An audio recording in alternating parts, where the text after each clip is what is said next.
Dito nga pala, binata na ako ngayon. Tutulungan ko na nga pala sila sa gawaing bahay. Dahil nga pala, hindi na ako potsu. Handa na ako sa aking paglaki.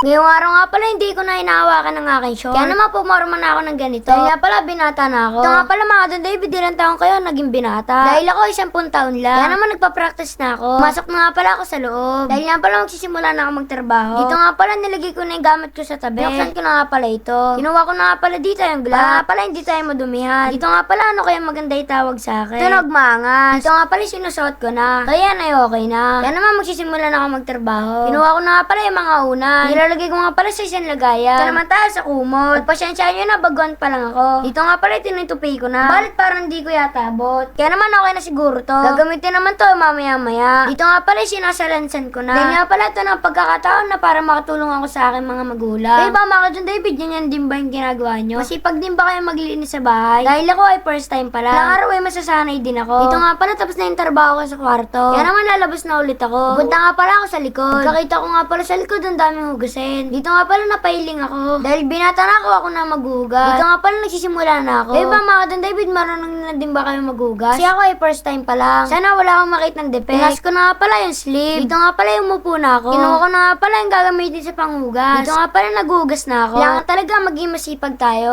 Kasi nga pala mga binata na tayo. Dito nga pala okay na. Meron nga pala ako dito ng dalang laruan. Dito nga pala para sa mga matitigas na ulo. Dito nga pala katulad na lang ni Tampo. Dito nga pala sa labas na ako maglilinis. Tinitignan ko nga pala yung paligid. Meron nga pala ako nakita ng dumi. Dito nga pala nilapag ko muna ng aking gamit. Kinuha ko na nga pala yung walis tingting at dustpan. Dito nga pala magwawalis na ako. Eh ba mga Don David, nagwawalis din ba kayo sa mga bahay? Dito nga pala meron ako napansin. Napansin ko nga pala natutuyo na yung halaman. Kaya naman didiligan ko na ito. Dito nga pala sobrang sipag ko talaga ngayong araw. Ganun talaga kapag binata na. Dito nga pala tamang dilig ako dito. Tapos ko nga pala magdilig magpapatokan ako ng manok. Dito nga pala sobrang takaw ng manok ni Papa Tampi. Pagkatapos nga pala sa kabila na ako magpapatoka. Papa Tampi, nagawa ko na lahat ng mga gusto. Grabe! Nagawa mo na yung mga trabaho.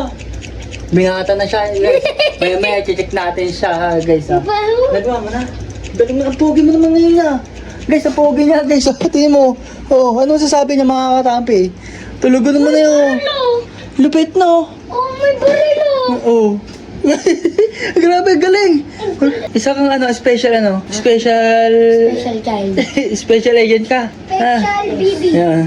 Yan guys, oh. Tignan mo guys, oh. Naiiyan pa talaga, oh. Basuka. Basuka tawag yan, eh, no? Babarilo na kayo. Guys, ang lupit ni Don David, guys! Ano? Ang pogi! Binata yan. Binata ka na, boy. Yan, guys, binata na tao siya. Anong gusto mo maging, paglaki, pagtrabaho mo? Anong gusto mo paglaki? Paglaki, Oh. magiging kasambahay. Na nakaporma, ano? Ang lupit ni Don David, guys, oh. Kala mo ano yun? Ala! Ala, lupit! Ala, lupit! Ala! Patayin natin! Ala! Nagpaghigilas, guys! Ano? Higa. Nag-study na si Don David, guys, oh. Ayun, oh. Boss, anong masasabi mo, Don David? Ano masasabi mo ngayong araw? Natapos mo ba ang mga pinapatapos ko sa'yo? Oo, sabi ko ang pogi ko ngayon. Bakit sobrang pogi mo ngayon? Ligo-ligo. Atake tayo! Atake mo! Ala, teka, atake ka ni Don David. Ano? Gagamitan ka ng ano? Yung kalaban! Yung kalaban mo! Ayan guys. Pero bago lahat guys, sisilipin natin yung mga ginawa niya. Ayan, grabe! Galing ng pagkakaayos. Tingnan naman natin dito. Grabe! Huwag mo ubusin!